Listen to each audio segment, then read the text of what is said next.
आपण इयत्ता पहिली ते चौथीसाठी स्पर्धा परीक्षेमधील बुद्धिमत्ता हा विषय याच्यामधील रांगेतील स्थान हा घटक पाहणार आहोत। मला एक कमेंट आली होती यूट्यूबला पूजा मॅडम यांची की इयत्ता पहिलीसाठी रांगेतील स्थान हा घटक जरा व्यवस्थित समजावून सांगा। त्यांनी सांगितल्यानंतर माझे इयत्ता पहिली ते चौथीचे विद्यार्थी मग त्यांच्या स्पर्धा परीक्षेला बसलेले आहेत। 2 तारखेला ती परीक्षा आहे आणि दुसरी तिसरी चौथीतील मुलं देखील काही ठिकाणी रांगेतील स्थान या प्रश्नाला अडखळत आहेत। मग इयत्ता पहिली ते चौथी सर्वच इयत्तांचा रांगेतील स्थान हा घटक आज मी कव्हर करणार आहे। पहिलीला काठिण्य पातळी अतिशय कमी आहे, दुसरीला थोडी वाढली, तिसरीला वाढली आणि चौथीला थोडी काठिण्य पातळी जास्त आहे। पण हा घटक घेणारच आहे तर म्हटलं माझ्या देखील इयत्ता पहिली ते चौथीच्या विद्यार्थ्यांना याचा फायदा होईल म्हणून हा घटक घेते। आता जास्ती वेळ न घालवता आणि प्रश्न लिहिला इथं वेळ वाया न घालवता प्रश्न मी अगदी व्यवस्थित 2दा वाचेल आणि त्यानंतर मी तो प्रश्न समजावून सांगेल। इयत्ता पहिलीच्या सुरुवातीला पाहूयात आपण की पहिला प्रश्न बघा काय आहे। एका रांगेत 9 मुली उभ्या आहेत। एका रांगेत मुली किती उभ्या आहेत? ही रांग आहे आणि या रांगेमध्ये एकूण 9 मुली उभ्या आहेत। तर मध्यभागी असलेल्या कविताचा क्रमांक किती? आता 9 मुली उभ्या आहेत म्हटल्यानंतर आपल्याला 1 ते 9 आकडे टाकावे लागतील। 1 2 3 4 5 6 7 8 आणि 9 आणि मध्यभागी नंबर कसा काढायचा हे मी पाठीमागे जे इयत्ता पहिलीच्या बुद्धिमत्तेचे घटक घेतलेले आहेत त्यामध्ये देखील सांगितलेलं आहे। पहिलीच्या मुलांना मध्यभागचा नंबर काढण्यासाठी सोपी पद्धत सांगायची। इकडचा एक आकडा कट केला की इकडचाही कट करायचा, इकडचा 2 नंबर आकडा कट केला इकडचा 2 नंबर, हा 3 नंबर हा 3 नंबर, हा 4 नंबर हा 4 नंबर। जेव्हा मध्यभागी एक सिंगल आकडा राहतो शिल्लक राहतो तो असतो मधला नंबर। मग प्रश्न काय होता बघा, एका रांगेत 9 मुली उभ्या आहेत तर मध्यभागी असलेल्या कविताचा क्रमांक किती? तर मध्यभागी असलेल्या कविताचा क्रमांक आला 5वा। हा प्रश्न अतिशय सोपा आहे। लगेच याच्यासारखा आणखी एक प्रश्न आहे, पहिलीची मुलं आहेत म्हणून जरा 2 प्रश्न घेते। एका रांगेत 7 मुले उभी आहेत तर मध्यभागी असलेल्या रांगचा क्रमांक किती? एका रांगेत किती जण आहेत? 7 आहेत। 1 2 3 4 5 6 आणि 7। एका रांगेत 7 मुले उभा आहेत तर मध्यभागी असलेल्या रामचा नंबर, मग मध्यभागचा नंबर काढायला इकडचा एक अंक कट करायचा इकडचा एक करायचा, हा दुसरा हा तिसरा हा तिसरा, मध्यभागी एकच अंक राहिला तो आहे रामचा नंबर। कितवा आला? मग तर रामचा मध्यभागी असलेल्या रामचा क्रमांक आला 4था। पुढचा प्रश्न बघा काय आहे। एका रांगेत माधव मध्यभागी उभा असून म्हणजे बघा आता इथं मधला क्रमांक दिलेला आहे आणि सांगितलेला आहे त्यांनी काय, एका रांगेत माधव मध्यभागी उभा असून त्याचा 9वा क्रमांक आहे। माधव कुठे उभा आहे? मध्यभागी उभा आहे आणि त्याचा क्रमांक किती आहे? तर 9 आहे। ही रांग आहे। तर रांगेत एकूण किती व्यक्ती आहेत? एका रांगेत माधव हा मध्यभागी उभा असून त्याचा 9वा क्रमांक आहे तर त्या रांगेत एकूण मुले किंवा व्यक्ती किती? बघा इथे 2 पद्धती वापरू शकतो आपण। आता इकडून त्यांनी उजवीकडून डावीकडून असं काही सांगितलेलं नाही, दुसरी तिसरी चौथीला आहे। इथं काय करायचं, इथून 1 पासून 9 पर्यंत मुलं आहेत हे तर आपल्याला माहित आहे। पण याच्या पाठीमागे किती असणार आहेत? 8 जण असणार आहेत किंवा पहिलीची मुलं आहेत त्यांना लक्षात यावं त्यामुळे त्यांना मागचेही अंक लिहायला सांगायचे पुढचेही अंक लिहायला सांगायचे। मग 9च्या मागे किती अंक असतील? एकूण 8 असणार आहेत। 8 7 6 5 4 3 2 आणि 1। मग 1 पासून इथं माधवचा मध्यभागी 9वा क्रमांक आहे। मग मधला क्रमांक आहे त्यानंतर पुढचे अंक काढायचं मी काय सांगितलं, जेव्हा आपण मधला अंक काढतो किंवा मधली संख्या काढतो किंवा मधला नंबर काढतो त्यावेळेस त्याच्या डाव्या बाजूला आणि त्याच्या उजव्या बाजूला समानच व्यक्ती मुलं मुली उभे असतात। मग याच्या डाव्या बाजूला किती आहेत व्यक्ती? 8 आहेत। मग पुढच्या बाजूला सुद्धा किती असणार आहे? तर 8च असणार आहेत। मग मुलांच्या लक्षात यावं म्हणून त्यांना वरती हे 8 अंक लिहून घ्यायला सांगायचे आणि त्याच्यानंतर 9च्या पुढे त्या 8 अंकांपर्यंत नंबर द्यायचा।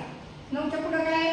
10 11 12 13 14 15 16 आणि 17। तर रांगेत एकूण व्यक्ती किती? 17। मी पुन्हा एकदा सांगते व्यवस्थित लक्षात घ्या, प्रश्न वाचते एकदा की एका रांगेत माधव हा मध्यभागी उभा असून त्याचा क्रमांक 9वा आहे तर त्या रांगेत एकूण व्यक्ती किती आहे? मध्यभागी नंबर केव्हा येतो? जेव्हा त्याच्या उजव्या आणि डाव्या दोन्ही बाजूला समान व्यक्ती उभा असतात तेव्हा तो मधला नंबर आपल्याला मिळालेला असतो। हे मागच्या प्रश्नात पाहिलं। मग त्याच्यासाठी आपण काय केलं, त्याच्या पाठीमागे डाव्या बाजूला किती व्यक्ती आहेत ते आपण काढलं का तर आपल्याला पुढच्या व्यक्ती काढणं सोपं जाईल. मग याच्या मागे 8 व्यक्ती आहेत म्हणून पुढे देखील आपण 8 व्यक्ती मोजल्या आणि मग आपल्याला किती व्यक्ती मिळाल्या रांगेमध्ये एकूण तर 17 व्यक्ती मिळाल्या. आता अजून एक सेम तसाच प्रश्न आहे बघा. एका रांगेत मध्यभागी असलेल्या गौरीचा क्रमांक 5 आहे. ही रांग आहे, गौरी कुठे उभा आहे, मध्यभागी उभा आहे गौरी आणि तिचा क्रमांक कितवा आहे तर 5वा आहे. हा 5वा क्रमांक आहे. मग मी आत्ता सांगितलं जेव्हा मधला क्रमांक दिलेला असतो तेव्हा त्याच्या डावीकडे आणि उजवीकडे समान व्यक्ती उभा असतात किंवा समान मुली उभा असतात. मग याच्या डावीकडच्या उजवीकडच्या त्या समान व्यक्ती काढायच्या कशा तर 5च्या पाठीमागं तिचा 5वा नंबर आहे म्हटल्यानंतर आपल्याला माहित असणार आहे की तिच्या पाठीमागे किती मुली आहेत. मग 4 मुली आहेत. आपण लिहून घेऊयात 4 3 2 1. 5वा नंबर कधी आला 1 पासून मोजला तेव्हा 5वा नंबर आला ना. त्याच्यामुळे आपल्या लक्षात आलं की तिच्या पाठीमागं हे 4 मुली उभे आहेत.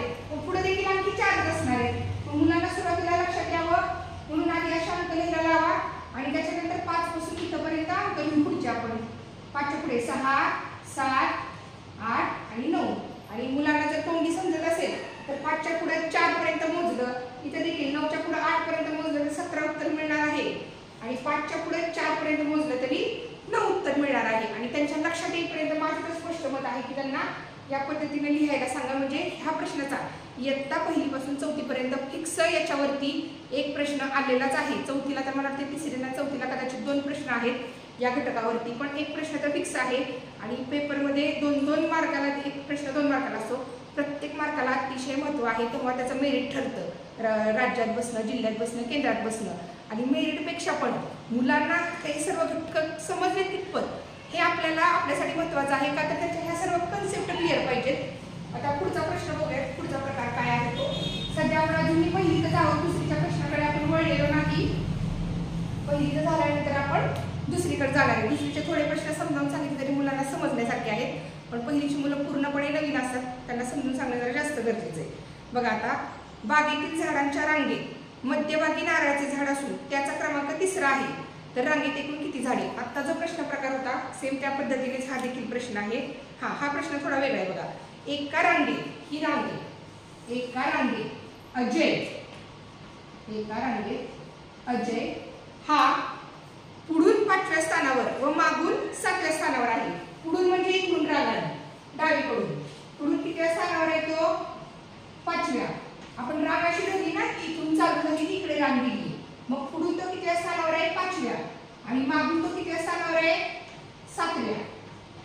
हाच प्रश्न इयत्ता 2रीलाही आहे, 3रीलाही आहे आणि 4थीलाही आहे. फक्त थोडंसं इथं 5व्या 7व्या आहे तिथं 6व्या आणि इकडून 12व्या म्हणजे काठीण्य पातळी थोडीशी वाढलेली आहे. लगेच ह्याच्यासोबत मी तेही प्रश्न कव्हर करेन. तर रांगेत एकूण किती मुले आहेत. अतिशय सोपा प्रश्न आहे. सर्व वर्गाला विचारलेला आहे. व्यवस्थित लक्षात घ्या. एका रांगेत प्रश्न काय होता बघा. एका रांगेत अजय पुढून 5व्या स्थानावर. अजय काय आहे पुढून 5व्या स्थानावर आहे आणि मागून 7व्या स्थानावर आहे. हे काढताना कसं काढायचं बघा. पुढून 5व्या स्थानावर आहे म्हटल्यानंतर पाठीमागे किती विद्यार्थी असणार आहेत मी मगाशीच सांगितलं तर 4 विद्यार्थी असणार आहेत. हे 4 अंक लिहून घ्यायचे. तो पुढून 5व्या स्थानावर आहे म्हणून पाठीमागे 4 विद्यार्थी आणि मागून तो इकडून जेव्हा मोजत आलो अजयचा नंबर तेव्हा त्याचा 7वा नंबर आलेला आहे. मग आता इथं काय करायचं इथून पुढे जाण्यापेक्षा मी दोन्ही पद्धती सांगते. आधी सोपी पद्धत सांगते. आता इकडून जेव्हा विद्यार्थी मोजत आलो तेव्हा इथे त्याचा 7वा नंबर आला. मग आता इथे लास्ट टर्मची आपल्याला रांगेत एकूण विद्यार्थी किती आहेत हे काढायचं आहे. त्याच्यासाठी काय करायचं 7 पासून पुढे इथं 1 पर्यंत अंक देत जायचं. 7च्या पुढे काय येतं 8 नंतर 9 नंतर 10 आणि नंतर 11. हे या पद्धतीने सोडवण्याचा फायदा काय झाला अजयचा नंबर 2 वेळा पकडला गेला नाही आणि त्या रांगेत एकूण किती मुलं आहेत हे देखील एक्झॅक्टली उत्तर निघालं. आता तुम्ही ह्या पद्धतीने सोडवा किंवा पुढून जेव्हा त्याचा 5वा नंबर आहे अजयचा मागून कितवा आहे 7वा आहे मग त्याच्या पुढे इथं इकडून मोजल्यानंतर इथे किती विद्यार्थी असणार आहेत 6 असणार आहेत कारण इकडून मोजल्यानंतर अजयचा 7वा नंबर आलाय. मग इथले अंक टाकू आपण 6 5 4 3 2 1. आता इथून 7वा नंबर कसा आला जेव्हा इथल्या 1 पासून मोजत गेलो तेव्हा आता इथे 7वा नंबर आला म्हणून आपण हे अंक टाकून घेतले. आता 5च्या पुढे अंक देत जायचं. 5च्या पुढे काय 6 7 8 9 10 आणि 11. बघा मिळालं आपलं 11च आहे आणि इकडून मोजलं तरी रांगेत विद्यार्थी किती मिळाले उत्तर आपलं 11च आहे. मग तुम्ही मुलांना ही पद्धत सांगा किंवा ही पद्धत सांगा, उत्तर आपलं बरोबर निघणार आहे. पण माझं तर स्पष्ट मत आहे की जेव्हा पाठीमागून दिलेला असतो तेव्हा जिथं जास्त नंबर आहे त्याच्या पुढचे अंक मोजायला लावायचे, कारण इथं अंक कमी असतात आणि मुलांचा तो वेळ वाचतो. बघा आता सेम ह्याच पद्धतीचं आणखी एक उदाहरण मी घेते लक्षात येईल आणि लगेच दुसरी तिसरी चौथीचं पण ह्याच पद्धतीचं आलेलं गणित घेते. बघा पहिलीचं पाहूया सुरुवातीला आपण. आणखी आहे त्याचं नाही, पहिली तर आणखी तसा प्रश्न आलेलाच नाही पुस्तकामध्ये. चौथीची आहे बघा. बरं ठीक आहे, दुसरीचं बघूयात आपण. दुसरीला आलेला आहे बघा प्रश्न. एका रांगेत एका मुलींच्या रांगेत मंजूचा डावीकडून 8वा व उजवीकडून 11वा क्रमांक आहे, तर रांगेतील एकूण मुलींची संख्या किती? ही एक रांग आहे, ही एक रांग आहे. या रांगेत इथं फक्त काय म्हटले, पुढून आणि मागून म्हणण्यापेक्षा डावीकडून आणि उजवीकडून म्हटले. हा इयत्ता दुसरीचा प्रश्न आहे. मग बघा जेव्हा आपल्या इकडे तोंड असतं ही रांग आहे, आपली डावी बाजू कोणती, डावा कोणता तर हा. मग ह्या डावीकडून कोणाचा? मंजूचा. डावीकडून मंजूचा क्रमांक किती आहे? 8वा. हा उजवा आहे. उजवीकडून मंजूचा क्रमांक किती आहे? 11वा आहे बघा. म्हणजे डावीकडून जेव्हा मोजलं तेव्हा मंजूचा क्रमांक आहे 8वा आणि जेव्हा उजवीकडून आपण तिचा नंबर मोजतोय ओळीतला तेव्हा तिचा नंबर आहे 11. मग अशी सोडवलं त्याच पद्धतीनं. डावीकडून मोजताना 8वा नंबर आला म्हटल्यानंतर तिच्या पाठीमागे किती विद्यार्थी असणार आहेत? तर ऑफकोर्स 7 मुली असणार आहेत. आपण उलटे नंबर घेऊ. 7, 6, 5, 4, 3, 2 आणि 1. आणि आता काय करायचंय मग अशी सांगितल्या पद्धतीने उजवीकडून मोजत आल्यानंतर मंजूचा नंबर 11वा आहे. मंजूच्या इकडं उजवीकडून मोजत आल्यानंतर पुढे आणखी किती मुली राहिल्यात? तर 7 मुली राहिलेत. 11 पासून इथपर्यंत मोजत जाऊ आपण. हे बघा 12, 13, 14, 15, 16, 17 आणि 18. रांगेत एकूण मुली किती आहे? 18. पुढच्या बाजूने मोजलं तर उत्तर किती निघणार आहे? 18च निघणार आहे. हा आहे इयत्ता दुसरीचा प्रश्न. आणखी एखादा तसाच प्रश्न आहे का बघते मी. आहे बघा, आहे आणखी एक प्रश्न. घेऊयात आपण लगेच दुसरीचा. एका रांगेत दिनेश पुढून 9व्या व मागून 15व्या स्थानावर उभा आहे, तर रांगेत एकूण मुले किती आहेत? बघा ही रांग आहे. ह्या रांगेमध्ये दिनेश पुढून म्हणजे रांग कुठून चालू झाली? इथून चालू झाली. दिनेश किती स्थानावर उभा आहे आपल्याला पाहायचंय. दिनेश पुढून 9व्या स्थानावर आहे. आणि पाठीमागून मोजल्यानंतर तो कितव्या स्थानावर आहे? तर 15व्या स्थानावर आहे. तर रांगेत एकूण किती मुली आहेत? सोपं आहे. आत्ता केलं त्याच पद्धतीनं. प्रश्न मुलांना नाही समजला तर 2 वेळा वाचायला लावायचा आणि समजून काय लिहिला सांगायचं. त्याचा इकडून नंबर 9 आहे, इकडून नंबर 15वा आहे. मग याच्या मागचे अंक मुलांना लिहून घ्यायला सांगायचे. आपल्याला रांगेतील एकूण मुलं काढायचे. म्हणजे हा पुढून 9वा नंबर आहे तर ऑब्विसली पाठीमागे किती विद्यार्थी असणार आहेत? 8 विद्यार्थी असणार आहेत. ते 8 नंबर मुलांना मोठ्या क्रमाने लिहून घ्यायला सांगायचे. 8, 7, 6, 5, 4, 3, 2 आणि 1. आणि इकडून मागून जेव्हा नंबर आपण मोजत आलोय रांगेतल्या मुलांचे तेव्हा त्याचा इकडून नंबर किती आलाय? 15वा. मग राहिलेली मुलं किती आहेत काढायचं. तर काय करायचं? 15च्या पुढं तिथे नंबर मांडत जायचे. आपण उत्तर देते बघा 15, 16, 17, 18, 19, 20, 21, 22 आणि 23. तर रांगेत एकूण किती मुलं आहेत? 23. आता पुढच्या पद्धतीने आपण काढून बघू. पुढं दिनेशचा नंबर रांगेत 9 आहे. तर रांगेत एकूण मुले किती? आता जेव्हा इकडून रांग मोजली तेव्हा 15वा नंबर आलाय. मग याच्या मागे किती नंबर असणार आहे? 14 मुलं तर उभंच असणार आहेत ना. म्हणजे एवढं मोठं मांडत जाण्यापेक्षा ही पद्धत जर वापरली तर उत्तर पटकन मिळेल. असं म्हणून मी एकदा दाखवते. 5, 4, 3, 2 आणि 1. बघा मग 9च्या पुढे हे मोजूयात आपण. 10, 11, 12, 13, 14, 15, 16, 17, 18, 19, 20 आणि 21, 22 आणि 23. बघा 9च्या पुढे 10, 11, 12, 13, 14, 15, 16, 17, 18, 19, 20, 21, 22 आणि 23. आलं का 23? इकडून मोजलं तरी उत्तर 23च आलं आणि इकडून मोजलं तरी उत्तर 23च आलं. आता मला वाटतं तिसरीच्या पुस्तकात एक आपण बघूयात. तिसरीचं पुस्तक ही घेतलं. सेम तसाच एक प्रश्न आहे, फक्त पटकन थोडक्यात पाहूयात आपण. सलीम एका रांगेत डावीकडून 13वा उजवीकडून 17वा आहे, तर रांगेत एकूण मुले किती? मला वाटते आतापर्यंत तुम्हाला समजलं असेल. तिसरीचा हा सोपा प्रश्न घेण्यापेक्षा चौथीची प्रश्नपत्रिका आहे बघा ही माझ्याजवळ, ज्ञानवंतची. त्याच्यातील प्रश्न आलेला आहे. तो प्रश्न फक्त घेऊ आणि पुढच्या प्रश्नाकडे वळूयात आपण. जावेदचा रांगेत, आता हे पुसते. हा प्रश्न म्हणजे सोपा आहे, मुलांना थोडं व्यवस्थित सोप्या पद्धतीने समजून सांगितलं तर मुलं इथे नक्कीच आउट ऑफ मार्क घेतात. माझं मत आहे की हे जरा थोडंसं वेळ देऊन मुलांना समजावून सांगा तुम्ही. प्रश्न बघा काय आहे. जावेदचा रांगेत, ही रांगेत आणि हा जावेद आहे. जावेदचा रांगेत डावीकडून, डावा कुठे आपल्या इकडे, डावीकडून कितवा क्रमांक आहे? 6वा आणि हा उजवा हात आहे.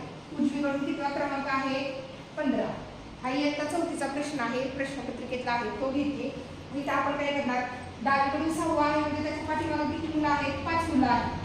मुलांप्रमाणे आपण नंबर 3 घेऊया. 3, 2 आणि 1. आणि आपल्याला रांगेत किती एकूण मुलं काढायची आहेत. त्याच्यासाठी आपल्याला काय करावं लागेल? 15 पासून इथं 1 पर्यंत 15च्या पुढं. आता उलटे अंक कुठं मांडायचे, सरळ अंक पुढं कसे मोजायचे हे मुलांना व्यवस्थित तुम्ही समजावून सांगा. मी समोर असताना मी माझ्या विद्यार्थ्यांना सांगते, व्हिडिओमध्ये तुम्ही पूर्णपणे प्रयत्न केलेला आहे की मुलांना समजेल. तरी तुम्ही तुमच्या पद्धतीने समजून सांगितलं तरी चालेल. मग जेव्हा रांगेतील सर्व मुलं काढायची असतात, डावीकडून 6वा नंबर आहे तर त्याच्या पाठीमागं किती विद्यार्थी असतील हे मुलांना विचारायचं. तर मुलं सांगतील त्याच्या पाठीमागं 5 मुलं आहेत, म्हणून आपण हे 5 आकडे टाकले आणि आपल्याला रांगेतील एकूण मुलं काढायचे. याच्यासाठी ह्या 15 पासून, कारण इथं काय केलं, हा 15 नंबर कधी आला इकडून मोजत आलो. मग इकडून मोजत आल्यानंतर 1, 2, 3, 4, 5, 6 असं 15 पर्यंत, 15च्या पुढंच हे 5 अंक मोजायला लावायचे. बघा 16, 17, 18, 19 आणि 20. मग त्या रांगेत एकूण किती मुलं आहेत? तर 20 आहेत. मला वाटते हा प्रश्न अगदी चांगल्या प्रकारे तुम्हाला सर्वांना समजला असेल. इयत्ता पहिलीचे तर सर्व प्रश्न प्रकार मी घेतले तुम्हाला. आता इयत्ता दुसरीचे आणखी काही प्रकार आहेत, बघूया. आमची मुलं थोडीशी चुकता येतं, त्याच्यासाठी मी खास व्हिडिओ बनवायला घेतलेला आहे. आणि पूजा मॅडमची पण कमेंट आली होती, म्हणजे त्यांचंही काम होईल आणि माझ्याही विद्यार्थ्यांना जरी समजा सोडवताना विसरले, हा व्हिडिओ बघितला तर मुलांच्या लक्षात येईल म्हणून घेतलाय हा व्हिडिओ करायला. पुढचा प्रश्न बघा काय आहे. एका रांगेत 13 व्यक्ती उभा आहे तर मध्यभागी असणाऱ्या बिंदूचा क्रमांक कितवा? हा प्रश्न अतिशय सोपा आहे, इयत्ता पहिली समजून सांगितलाय. तो मी एकदा बघू फक्त आपण तरी पण. एका रांगेत किती मुलं आहेत? तर 13 मुले आहेत. मध्यभागी असलेल्या बिंदूचा क्रमांक 1, 2, 3, 4, 5, 6, 7, 8, 9, 10, 11, 12 आणि 13. मध्यभागचा नंबर काढायचा. इथला एक कट केला, तिथला केला. 2, 2, 3, 3, 4, 4, 5, 5, 6, 6 आणि मध्यभागी असलेल्या बिंदूचा क्रमांक कितवा? मग 7वा. पुढचा प्रश्न बघा. हा प्रश्न पण विचारतात, सोपा आहे. एक दोरी 10 ठिकाणी कापल्यानंतर किती तुकडे मिळतील? ते पण आता हे तोंडी सांगून ह्याच्या पण कृत्य आहे, पण मुलांना शक्यतो असले प्रश्न कृती करून सांगायचे, जेणेकरून प्रश्न कितीही फिरून टाकला तर त्यांनी त्यांची स्वतःची बुद्धी चालून ह्या प्रश्नाचं उत्तर काढलं पाहिजे. आता ही दोरी 10 ठिकाणी कापल्यानंतर किती तुकडे मिळतील? आता दोरी कापताना आपण सुरुवातीला इथे तर कापणार नाही ना, ही दोरी इथे संपली, इथं चालू झाली दोरी, इथं संपली. मग दोरी कापताना आपण इथे सुरुवातीला कापणार का? तर नाही. आपण काय करणार, थोडं पुढे जाऊन कापणार. हे बघा, इथं पहिल्यांदा कापली, इथं दुसऱ्यांदा, इथं तिसऱ्यांदा, इथं चौथ्यांदा, 5, 6, 7, 8, 9 आणि 10.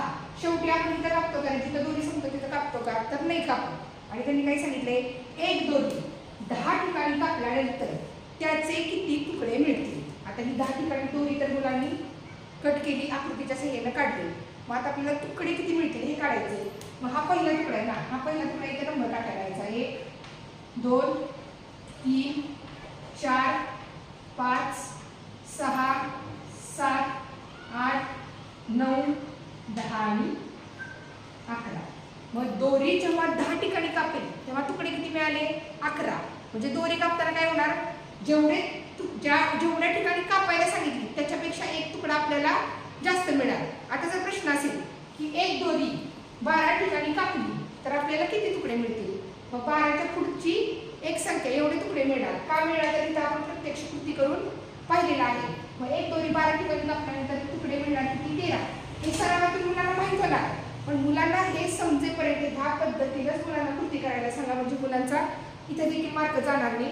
आणखी एखादा प्रश्न आहे का बघते, सेम तसाच. हा आहे बघा, एक दोरी 60 ठिकाणी कापल्यानंतर किती तुकडे मिळतील. हे बघा, ही दोरी आहे, किती ठिकाणी कापायची आहे, 60 ठिकाणी. मी मगाशी सांगितलेल्या पद्धतीनं दोरी आपण इथून कापायला सुरुवात करतो का, नाही. 1 2 3 4 5 6 आणि 7. 7 ठिकाणी कापली, इथं दोरी संपली. तुकडे किती मिळाले बघा, हा 1, हा 2 3 4 5 6 7 आणि 8. म्हणजे दोरी 7 ठिकाणी कापली तर तुकडे मिळणार 8. दोरी 9 ठिकाणी कापली तर तुकडे मिळणार 10. आता पुढचा प्रश्न बघा, पाहूयात आपण काय आहे तो. हा पण प्रश्न विचारतात बघा, दुसरीच्या मुलांसाठी लिहिते. मुलं जर असं चुकत होती विद्यार्थी आमचे, म्हणून लिहिते मी. बघा, आंब्याच्या झाडांच्या एका रांगेत, त्या आंब्याच्या झाडांची रांग, आंब्याच्या झाडांच्या एका रांगेत लगतच्या झाडांमध्ये 1 मीटर अंतर आहे. आता ही आंब्याच्या झाडांची रांग आहे आणि प्रत्येक ह्याच्यात किती मीटरचं अंतर आहे, तर हे अंतर आहे हे 1 मीटरचं आहे, हे अंतर आहे 1 मीटरचं आहे. तर पहिल्या आणि 6व्या झाडामध्ये अंतर किती, याच्यासाठी काय करायचं, पहिल्यांदा त्यांनी अंतर कशातलं विचारले, पहिल्या आणि 6व्या झाडाचं. 1 ते 6 आपण झाडांचे नंबर देऊ. हा, हे बघा, आता इथं समजा इथं पहिलं झाड लावले आपण, इथं पहिलं झाड लावलेलं आहे आपण, इथं दुसरं झाड लावले, इथं तिसरं, इथं चौथं, इथं 5वं आणि इथं 6वं. 6 झाडं का घेतली का, तर त्यांनी काय विचारले, आंब्याच्या झाडाच्या एका रांगेत लगतच्या झाडामध्ये 1 मीटर अंतर आहे, तर पहिल्या आणि 6व्या झाडामध्ये किती अंतर आहे हे आपल्याला काढायचं. हे पहिलं झाड आहे आणि हे 6वं झाड आहे आणि प्रत्येक झाडामध्ये अंतर किती आहे, 1 मीटर. ह्याच्यामध्ये 1 मीटर, तिथं 1 मीटर, तिथं 1 मीटर, तिथं 1 मीटर.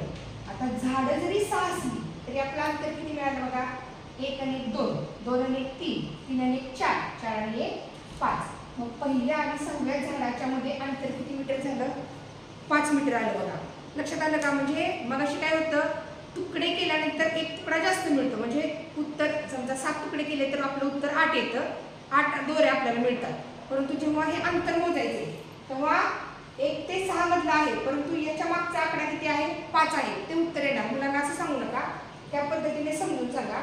मी आणखी एक उदाहरण दाखवते बघा, आहे का पाहूयात. मला वाटतं नाही, इथं प्रश्नपत्रिकांमध्ये आलं होतं, बघू सापडलं तर मी आणखी एक घेईल. तसलं सदूचा हे सेम असंच आहे प्रश्न. एकच मिनिट. प्रश्न आपण पाहिला की आंब्याच्या झाडात एका रांगेत लगतच्या झाडांमध्ये 1 मीटर अंतर आहे, तर पहिल्या व 6व्या झाडामध्ये अंतर किती आहे, हा प्रश्न मी समजावून सांगितला. सेम तसे प्रश्न शोधत होते, पण आता मला सध्या तरी तो प्रश्न सापडला नाही. मग वेळ न घालवता आपण पुढच्या प्रश्नाकडे वळूयात. ऑलरेडी व्हिडिओ खूप मोठा झालेला आहे, असू दे, पण हे समजणं देखील मुलांना महत्त्वाचं आहे. हा मग अशी एक प्रश्न पाहिला होता बघा, एक दोरी 10 ठिकाणी कापल्यावर किती तुकडे मिळतील, तर आपल्याला 1 तुकडा जास्त मिळतो, उत्तराला 11. आता प्रश्न कसा आहे बघा, एका दोरीचे 13 तुकडे करण्यासाठी त्याला किती वेळा कापावी लागेल. म्हणजे ही दोरी, ही अखंड दोरी, तिचं काय सांगितलंय, 13 तुकडे. म्हणजे तुकडे किती पाहिजेत आपल्याला, 13 पाहिजे. माझे आपण तुकडे करून देऊ. हा पहिला तुकडा मिळाला, हा दुसरा तुकडा मिळाला, हा तिसरा, चौथा, 5वा, 6वा, 7वा, 8वा, 9वा, 10वा, 11वा, 12वा आणि हा 13वा. सॉरी, हा 13वा तुकडा, बरोबर आहे. इथं का आपलं काही शेवट आहे ना बघा, हा 1 तुकडा मिळाला, 2 3 4 5 6 7 8 9 10 11 12 आणि हा 13वा तुकडा मिळाला. पण इथं आपला एक आपण नाही कापला. मी मगाशी देखील सांगितलं की जेव्हा एक दोरी 10 ठिकाणी कापल्यावर किती तुकडे मिळतील, त्यावेळेस इथून आणि इथून आपण कट करतो का नाही, तर तो तुकडा ऑलरेडी असतोच, तिथं कटच असतो. आता हा प्रश्न पाहतोय काय आपण, एका दोरीचे 13 तुकडे करण्यासाठी तिला किती वेळा कापावी लागेल. हे 13 तुकडे आपण घेतले, पण कापली किती वेळा हे मोजू का. हे कापलेले, हे कापलेले 1 2 3 4 5 6 7 8 9 10 11 आणि 12. म्हणजे 13 तुकडे मिळण्यासाठी दोरी कापावी लागणार 12 वेळा. आणि मगाचा प्रश्न होता की 10 ठिकाणी कापल्यानंतर तुकडे किती मिळतील, तर तुकडे मिळतील 11. याच्यासाठी सांगते, मुलांना सरावातून मुलं याची तोंडी उत्तरं सोडवणार आहेत, सोपं आहे. परंतु मुलांना हा कन्सेप्ट कळेपर्यंत मात्र तुम्ही काय करायचे, या पद्धतीनं कृती करूनच मुलांना प्रश्न सोडवायला सांगायचे आहेत। आणखी एक उदाहरण बघू आपण। एका दोरीचे 9 तुकडे करण्यासाठी तिला किती वेळा कापावे लागेल? दोरीचे तुकडे किती पाहिजेत? 9 पाहिजे बघा। हा एक तुकडा 2 असं जरी सांगितलं तरी चालते बघा। हा पहिला तुकडा, दुसरा, तिसरा, चौथा, पाचवा, सहावा, सातवा, आठवा आणि 9वा। मग एका दोरीचे 9 तुकडे करण्यासाठी तिला किती वेळा कापावे लागेल? इथं पहिल्यांदा कापली, इथं दुसऱ्यांदा, इथं तिसऱ्यांदा, इथं 4, इथं 5, इथं 6, इथं 7 आणि इथं 8। मग एका दोरीचे हे 9 तुकडे करण्यासाठी तिला आपण किती वेळा कापली? तर 8 वेळा कापली। असे हे सोपे प्रश्न आहेत। पुढचा प्रश्न बघा काय आहे। एका रांगेत मध्यभागी असलेल्या लताचा क्रमांक 7वा, तर तिच्या दोन्ही बाजूला प्रत्येकी किती मुले उभे आहेत? हा थोडासा म्हणजे पहिले पाहिले तसाच आहे, किंचित वेगळा आहे। मी सांगते तुम्हाला लगेच बघा। बघा, एका रांगेत मध्यभागी ही रांग आहे आणि मध्यभागी कोण आहे? मध्यभागी असलेल्या लताचा क्रमांक कितवा आहे? तर 7वा आहे, 7वा क्रमांक आहे। तर तिच्या दोन्ही बाजूनी प्रत्येकी किती मुली उभ्या आहेत? सोपं आहे बघा। इकडून पण 7वा आहे आणि इकडून पण 7वा आहे, म्हणजे तिच्या त्या बाजूला पण 6 मुली असणार आहेत आणि त्या बाजूला पण 6 मुली असणार आहेत। कशा? तर बघा, पुढून जरी 7वा असला बघा, 6, 5, 4, 3, 2 आणि 1 त्या एवढ्या मुली तिच्या पाठीमागे आहेत। आणि इकडे देखील मध्यभागचं कधी येतं? जेव्हा इकडे आणि इकडे समान संख्या असेल तेव्हाच आपल्याला मध्यभागचा नंबर मिळतो, तोपर्यंत मिळत नाही। म्हणजे शक्यतो विषम संख्या असते। 5 ही विषम संख्या, 3 ही विषम संख्या, 7 ही विषम संख्या, असं जर मुली रांगेमध्ये उभे असतील तरच आपल्याला हा मधला अंक मिळत असतो। मग प्रश्न काय होता आपला की एका रांगेत मध्यभागी असलेला लताचा 7वा क्रमांक आहे, तर तिच्या दोन्ही बाजूनी प्रत्येकी किती मुली उभ्या आहेत? किती मुली उभ्या आहेत? तर इकडेही 6 मुली उभ्या आहेत आणि इकडेही 6 मुली उभ्या आहेत। पुढचा प्रश्न काय बघा। सदूचा डावीकडून 5वा आणि उजवीकडून 9वा क्रमांक असलेल्या रांगेत अजय मध्यभागी असल्यास त्याचा क्रमांक कितवा? ह्याचे मला वाटते मी 4 ते 5 प्रकार समजून सांगितलेले आहेत। दुसरीचे देखील सर्व प्रश्न मी कव्हर केलेत। आता तिसरीचा एखादा हे आतापर्यंत मी जे प्रश्न समजून सांगितले ते सोडून एखादा नवीन प्रश्न येतोय का पाहते, तर समजावून सांगून येतं मला वाटते काही आवश्यकता नाही। हा एक आहे बघा प्रश्न, सांगते मी तो। एका रांगेत 13 विद्यार्थी उभे आहेत। आपण आधी रांग काढूया। एका रांगेत किती विद्यार्थी उभे आहेत? 13। हा 1, हा 2, हा 3, हा 4, 5, 6, 7, 8, 9, 10, 11, 12 आणि 13। मग अशी तो जो मी ह्याचा प्रश्न समजावून सांगितला, दुसरीचा होता बघा कोणता? झाडाचा होता, 7 मीटर याप्रमाणे होता काहीतरी प्रश्न। सेम त्या पद्धतीचाच हा प्रश्न आहे की एका रांगेत 13 विद्यार्थी उभे आहेत। 2 विद्यार्थ्यांमध्ये 5 मीटर अंतर आहे। 2 विद्यार्थ्यांमध्ये अंतर किती आहे? 5 मीटरचं अंतर आहे। तर प्रत्येक म्हणजे ह्या दोघांमध्ये 5 मीटर म्हटल्यानंतर ह्या दोघांमध्ये पण 5 मीटरचं अंतर असणार आहे अशा पद्धतीनं। तर त्या रांगेची एकूण लांबी किती? मग अशी प्रश्न होता की पहिल्या आणि 6व्या झाडामध्ये 1-1 मीटरचं अंतर आहे, तर त्या दोन्हीमध्ये अंतर किती? इथं काय दिले? विद्यार्थी दिले 1 ते 13 मुलं उभा आहेत, प्रत्येकामध्ये 5-5 मीटर अंतर आहे। तर एकूण लांबी किती बघा, ही 5 मीटर आपल्याला माहिती आहे। त्या पद्धतीने काढायचं का? 5 × 5, 5 × 10, 5 × 15, 5 × 20, 5 × 25, 5 × 30, 5 × 35, 5 × 40, 5 × 25, 5 × 50, 50 × 5 55, 55 × 5 60। एकूण लांबी किती मिळाली आपल्याला? 60 मीटर। किंवा मुलांना हे मोजून घ्यायला सांगा बघा, 5 आहेत ना, गुणिले 5 करायचे। याच्यासाठी काय करायचं? 1, 2, 3, 4, 5, 6, 7, 8, 9, 10, 11 आणि 12। 12 गुणिले 5 करा, तर आपलं 60 मीटर मिळणारच आहे। पुढचा बघा आणखी थोडासा किंचित वेगळा प्रश्न आहे येत्या तिसरीचा। प्रत्येकी 1 मीटरचा एक तुकडा याप्रमाणे 7 मीटर कापड किती ठिकाणी कापावे लागेल? बघा, कापावं लागेल, दोरीसारखंच आहे सेम। प्रश्न थोडासा फिरून दिलाय बघा, तेच प्रश्न आहे, किंचित त्यांनी फिरून दिलेले आहे की प्रत्येकी 1 मीटरचा तुकडा हा 1 मीटरचा आहे, ठीक आहे। प्रत्येक 1 मीटरचा एक तुकडा याप्रमाणे 7 मीटर कापड। आता हे 7 मीटर कापड घेऊया। हे 1 मीटर, हे 2, हे 3, हे 4, हे 5, इथून इथे 1 झाला, हे 6 आणि इथं 7 मीटर।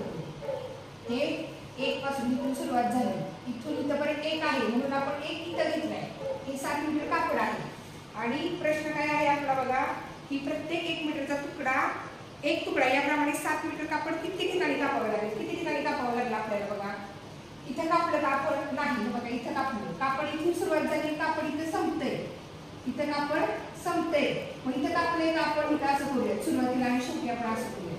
आता कापड इथून चालू झाले 7 मीटर इथं संपले, मग कापड किती ठिकाणी 1 2 3 4 5 6. म्हणजे मग आपल्याला कापायचं असते एखादं 7 मीटर अंतर दिले, 10 मीटर अंतर दिले, 12 मीटर अंतर दिले किंवा 12 तुकडे दिले, 15 तुकडे दिले, ते जर कापायचे असतील तर उत्तर त्याच्या मागची संख्या येणार 14. आणि जर समजा प्रश्न काय होता बघा दुसरीतला, आता प्रश्न मी आठवलेला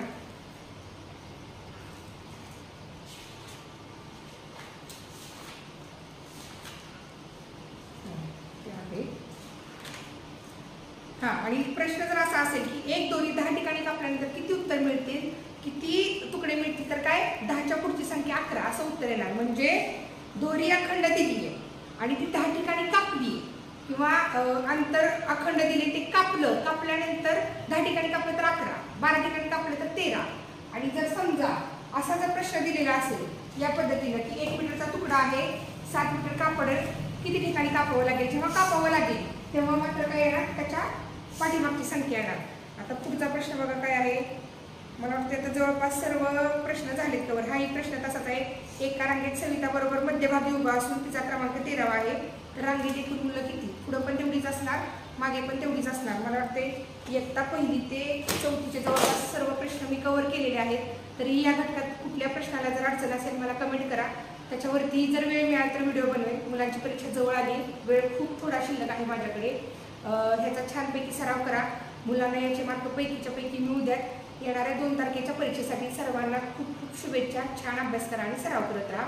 भेटूयात पुढील व्हिडिओमध्ये.